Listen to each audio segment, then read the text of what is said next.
بلال صاحب از قلم شکیل احمد چوہان، قسط نمبر 8۔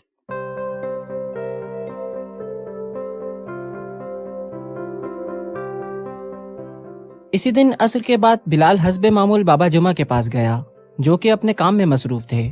ان کے پاس ایک لڑکا عمر تقریباً 25 سال ہوگی اپنے جوگر شوز سلائی کروا رہا تھا، اور وہ بابا جمعہ سے ملکی حالات پر بحث میں مصروف تھا۔ وہ بابا جمعہ کی پرسنالٹی سے بہت متاثر ہوا اور ان کے نالج کی تعریف کر رہا تھا۔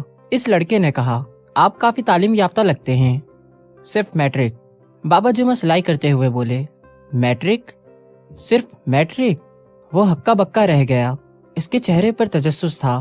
بابا جمعہ سلائی کر کے فارغ ہو چکے تھے۔ وہ اس کے چہرے کی حیرانی دیکھ کر بولے، بیٹا جی کیا ہوا آپ کو؟ میں نے جس ٹاپک پر آپ سے بات کی، آپ ایک ماہر لیکچرار کی طرح پریزنٹیشن دے رہے تھے۔ آپ ٹپیکل موچی تو نہیں لگتے، آپ ایک لیجنڈری پرسنالٹی ہیں۔ اس نے بابا جمعہ کی تعریف میں لمبا چوڑا بھاشن دے ڈالا۔ بلال اس کے پیچھے کھڑا سب کچھ دیکھ رہا تھا۔ بابا جمعہ نے بلال کو دیکھ لیا۔ اس لڑکے کے جوگر سلائی کر کے شاپر بیگ میں ڈال کر اس لڑکے کو تھما دیے۔ یہ لو بیٹا۔ بلال صاحب بھی آ گئے۔ بابا جمعہ نے ایک ساتھ سب کہہ دیا۔ بیٹا چائے پیو گے؟ بابا جمعہ نے اس لڑکے سے پوچھا۔ جی ہاں ضرور ضرور، وہ یکایک بولا۔ بلال بیٹا 3 چائے کا اقبال کو فون کر دو۔ بلال نے اپنا پرانی وضاقتہ کا موبائل نکالا اور بالی چائے والے کو فون کر دیا، جو پیچھے بازار میں چائے کی دکان چلاتا تھا۔ بالی چائے والے کی دکان چرر گاؤں کے بازار میں واقع تھی۔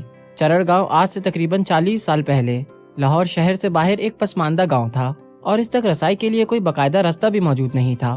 ڈیفنس ہاؤسنگ اتھارٹی اسی گاؤں اور کچھ اور دیہاتوں کے زرعی رقبے پر تعمیر ہوئی۔ بڑھتے ہوئے آبادی کے طوفان نے زرعی رقبوں پر نئی ہاؤسنگ سوسائٹیز بنانے پر مجبور کر دیا ہے۔ ڈیفنس ہاؤسنگ اتھارٹی کا یہ علاقہ گلبرگ کی طرح لاہور شہر کا پوش ترین علاقہ ہے۔ یہ گاؤں ڈیفنس کے 3 بلاکس Z, J اور K کے درمیان واقع ہے۔ یہ گاؤں غریب اور مڈل کلاس لوگوں کی بستی ہے، اور ان کا روزگار ڈیفنس کے گھروں سے وابستہ ہے۔ غریب عورتیں مختلف گھروں میں کام کرتی ہیں، اور مرد کوئی سبزی کا کام کرتا ہے، دودھ، کریانہ سٹور، مالی، ڈرائیور، سیکیورٹی گارڈ، مستری، مزدور، موٹر میکینک، کارپینٹر اور موچی۔ جی ہاں موچی۔ بابا جمعہ بھی موچی ہیں۔ چرر گاؤں سے ڈیفنس میں داخل ہوں تو دائیں ہاتھ گاؤں کے علاقے میں مین روڈ سے پہلے، یعنی غازی روڈ جو ڈیفنس سے گزر کر بھٹا چوک تک جاتی ہے، دائیں ہاتھ بابا جمعہ کا موچی خانہ آباد ہے، بائیں ہاتھ مسجد ہے، گاؤں کی مسجد۔ مین روڈ کی دوسری طرف لیسکو آفس سے پہلے بس اسٹاپ ہے۔ بابا جمعہ کا موچی خانہ اور بس اسٹاپ آمنے سامنے ہیں۔ بابا جمعہ کا موچی خانہ بھی بابا جمعہ کی طرح صاف ستھرا ہے۔ جہاں بابا جمعہ بیٹھے ہیں، ان کے پیچھے Z بلاک کی کسی کوٹھی کا لان ہے، جس کے اندر بے شمار پھولوں کے پودے لگے ہوئے ہیں۔ ایک بڑا نیم کا درخت اور ایک شہتوت کا درخت بھی موجود ہے۔ ان دونوں درختوں کا جھکاؤ گلی کی طرف ہے جہاں بابا جمعہ بیٹھے ہیں، کیونکہ وہ دونوں درخت تقریباً اس دیوار کے ساتھ ہیں جو Z بلاک اور گاؤں کو جدا کرتی ہے۔ جس چھوٹے نالے پر بابا جمعہ کا موچی خانہ ہے، وہ اوپر سے سیمنٹ کی پلیوں سے ڈھکا ہوا ہے۔ بابا جمعہ کے دائیں ہاتھ سڑک کی جانب بجلی کا کھمبا ہے، جو کہ قدرے آگے کی طرف ہے۔ پچھلی طرف Z بلاک کی دیوار، سامنے گلی کی دوسری طرف مسجد، اور بائیں ہاتھ چرر گاؤں کو جانے والا رستہ ہے۔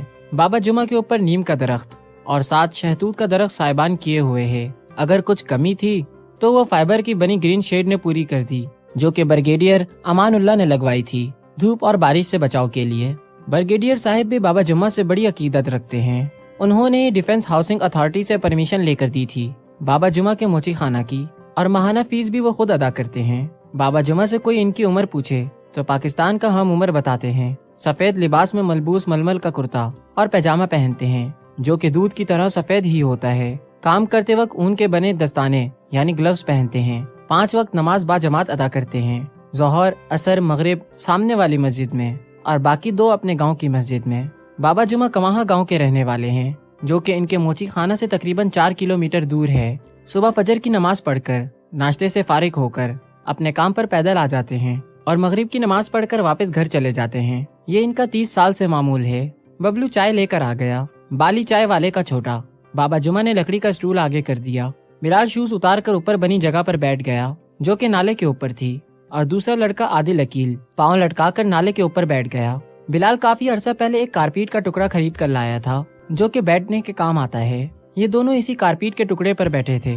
بلال نے چائے کپوں میں ڈالی، وہ تینوں چائے پینے میں مصروف ہو گئے۔ عادل اکیل دوبارہ بول اٹھا، میں اب تک کنفیوز ہوں۔ کس بات پر؟ بابا جمعہ نے چائے کا گھونٹ لیتے ہوئے پوچھا، یہ کہ آپ کی تعلیم صرف میٹرک ہے اور آپ زمانے بھر کے علوم کے بارے میں بات کر سکتے ہیں، وہ کیسے؟ میں سمجھنا چاہتا ہوں۔ عادل نے حیرت سے پوچھا۔ اندھوں میں کانا سردار، پڈی کیا؟ پڈی کا شوربہ کیا؟ بابا جمعہ نے پرنم لہجے میں جواب دیا۔ عادل عقیل اور بلال احمد بابا جمعہ کی باتیں غور سے سن رہے تھے۔ بابا جمعہ نے بغیر تمہید کے بھرائی ہوئی آواز کے ساتھ کہا، بچے، اب لوگوں کے پاس ڈگریاں تو ہیں، مگر علم اور تعلیم و تربیت کے بغیر یہ ایسے ہی ہے۔ ماشکی کے پاس مشق تو ہو مگر اس کے اندر پانی نہ ہو، جسم تو ہو مگر اس جسم میں روح نہ ہو۔ علم روح کی طرح ہلکا لطیف ہے، علم اور عمل متوازی روح اور جسم ہیں۔ جس طرح روح اور جسم ساتھ ہیں مگر روح نظر نہیں آتی، صرف جسم نظر آتا ہے، اسی طرح علم اور عمل ساتھ ساتھ ہیں۔ بندے کا کمال یہ ہے کہ علم کو چھپائے اور عمل کر کے دکھائے۔ بیٹا یاد رکھو، عزت ہمیشہ ان کی ہوئی جنہوں نے علم کے اوپر عمل کیا، مگر اب ترتیب غلط ہو گئی ہے۔ لوگ صرف کھوکھلے علم سے خالی مشق کی طرح عمل کے بغیر عزت، شہرت، روپیہ چاہتے ہیں۔ بابا جمعہ نے شائستگی سے مسحور کن انداز میں اپنی بات پوری کی، مگر عادل عقیل کو تشفی نہیں ہوئی۔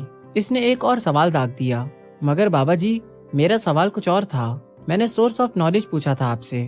دیکھو بیٹا، آپ میری معلومات کو علم سمجھ رہے ہو، ان دونوں کو الگ کرو تو بات سمجھ آئے گی۔ میری آپ سے جتنی بات ہوئی تھی وہ دنیاوی معلومات تھی، اس میں علم کی بات تو کوئی بھی نہیں تھی۔